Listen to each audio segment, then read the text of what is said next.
अजीब सा है। ध्यान से देखने पर उसे पता चला कि जमीन पर पड़े ये काले रस्से नहीं बल्कि सैकड़ों छोटे छोटे जहरीले सांप थे। वे आपस में इस तरह गूंथे हुए थे कि वहां से निकलना असंभव था। रत्नावती डर गई, लेकिन उसने हिम्मत नहीं हारी। उसने देखा कि सांपों के बीच एक खाली रास्ता है जो एक बड़े पेड़ की ओर जा रहा है। वह समझ गई कि मायावी कायाकल्प वृक्ष उसी पेड़ के पास होगा, लेकिन उस तक पहुंचना आसान नहीं था। अगर उसने एक भी गलत कदम उठाया तो ये सारे सांप उस पर हमला कर सकते थे। रत्नावती ने अपने दिमाग से काम लिया। उसने देखा कि सांपों का झुंड एक खास तरह से हिल रहा है, जैसे कोई संगीत की धुन पर नाच रहा हो। रत्नावती ने अपनी पूजा की थाली से एक दीपक निकाला और उसमें से थोड़ा सा तेल अपनी उंगलियों पर लगाया। उसने अपनी आंखें बंद की और मन में शिव का ध्यान करते हुए अपनी उंगलियों से एक नाग स्तुति गाना शुरू किया। जैसे जैसे रत्नावती ने गाना गाया, सांपों का झुंड धीरे धीरे शांत होने लगा। संगीत की मधुर धुन से वे सम्मोहित हो गए। रत्नावती ने इस मौके का फायदा उठाया और धीरे धीरे सावधानी से उन सांपों के ऊपर से चलने लगी। वह हर कदम बहुत ही सचेत होकर उठा रही थी ताकि कोई सांप जाग न जाए। आखिरकार वह उस बड़े पेड़ के पास पहुंच गई। उसने देखा कि उस पेड़ की पत्तियां सुनहरी चमक रही थीं और उनसे एक अद्भुत सुगंध आ रही थी। रत्नावती ने उस पेड़ को प्रणाम किया और उसकी कुछ पत्तियां तोड़कर अपनी थैली में रख लीं। मायावी कायाकल्प वृक्ष की पत्तियां लेने के बाद रत्नावती ने सावधानी से सांपों के झुंड को पार किया और वापसी का रास्ता पकड़ लिया। वह खुशी से भर गई थी कि उसने अपनी पहली 2 चुनौतियां पार कर ली हैं, लेकिन उसकी मुश्किलें अभी खत्म नहीं हुई थीं। जैसे ही वह जंगल से बाहर निकलने लगी, उसे कुछ लोग दिखाई दी। वे सपेरे थे जो जंगल में सांपों को पकड़ने आए थे। उन्होंने रत्नावती को अपने हाथ में चमकती हुई पत्तियां पकड़े देख लिया था। उनकी लालची आंखें चमक उठी। एक सपेरे ने अपने साथियों से कहा, देखो उस लड़की के पास कायाकल्प वृक्ष की पत्तियां हैं, अगर हम उन्हें बेच दें तो हम अमीर बन जाएंगे। सारे सपेरे रत्नावती की ओर दौड़ पड़े।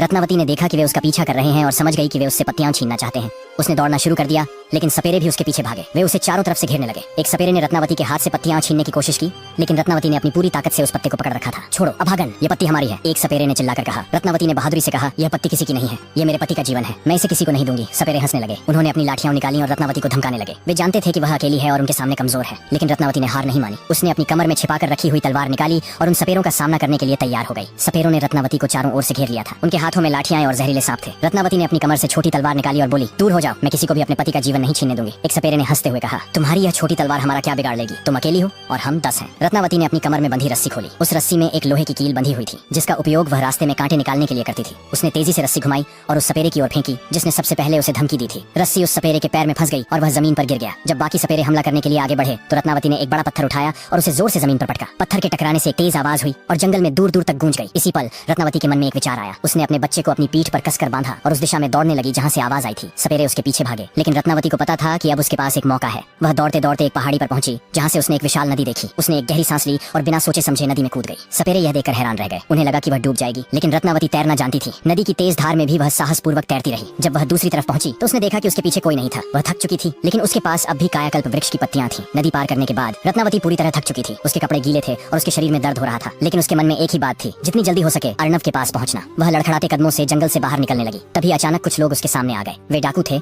जिनकी आंखें रत्नावती के शरीर पर चमकते हुए आभूषणों पर थीं। रत्नावती ने देखा कि उनके हाथों में तलवारें थीं। उसे लगा कि अब वह बच नहीं पाएगी। उसने अपने हाथ में पकड़ी हुई पत्तियों को मजबूती से पकड़ लिया और अपने बच्चे को सीने से लगा लिया। डाकुओं के सरदार ने रत्नावती को देखा और हंसते हुए कहा, लगता है आज किस्मत हम पर मेहरबान है। इतनी रात को एक अकेली लड़की, क्या तुम रानी हो? हम तुम्हें राजा के पास ले जाएंगे और बदले में ढेर सारा सोना लेंगे। रत्नावती ने बिना डरे कहा, मैं कोई रानी नहीं हूँ और मेरे पास कोई सोना नहीं है, मैं बस एक पत्नी हूँ जो अपने पति का जीवन बचाने के लिए जा रही है। डाकुओं के सरदार ने रत्नावती को ध्यान से देखा। उसने देखा कि रत्नावती गर्भवती थी और उसके चेहरे पर एक माँ की पीड़ा साफ झलक रही थी। उसकी कठोर आंखें थोड़ी नरम हो गईं। उसने अपने साथियों से कहा, रुको। डाकुओं के सरदार ने रत्नावती से पूछा, तुम कहाँ जा रही हो? तुम्हारा पति कहाँ है? रत्नावती ने उसे पूरी कहानी बताई कि कैसे उसके पति को सांप ने काटा है और वह उसके लिए जीवन देने वाली पत्तियां लेने गई थी। उसने कहा, मैं अपने बच्चे के साथ हूँ, क्या आप एक गर्भवती महिला को लूटेंगे और एक निर्दोष बच्चे को मारेंगे? यह सुनकर डाकुओं के सरदार का हृदय पिघल गया। उसने अपने साथियों को आदेश दिया, इस महिला को मत छुओ। एक माँ का दिल पवित्र होता है और एक माँ को नुकसान पहुंचाना सबसे बड़ा पाप है। सरदार ने रत्नावती से कहा, तुम अपनी मंजिल तक जाओ बहन, हम तुम्हें कुछ नहीं करेंगे। यह सुनकर रत्नावती की आंखों में आंसू आ गए। उसने पहली बार डाकुओं की आंखों में दया देखी थी। उसने उन्हें धन्यवाद दिया और अपने गांव की ओर बढ़ गई। डाकुओं से बचकर रत्नावती ने अपनी पूरी ताकत लगाकर गांव की ओर दौड़ लगाई। वह थक कर चूर हो चुकी थी, लेकिन अपने पति को बचाने की इच्छा ने उसे जिंदा रखा था। जब वह गांव पहुंची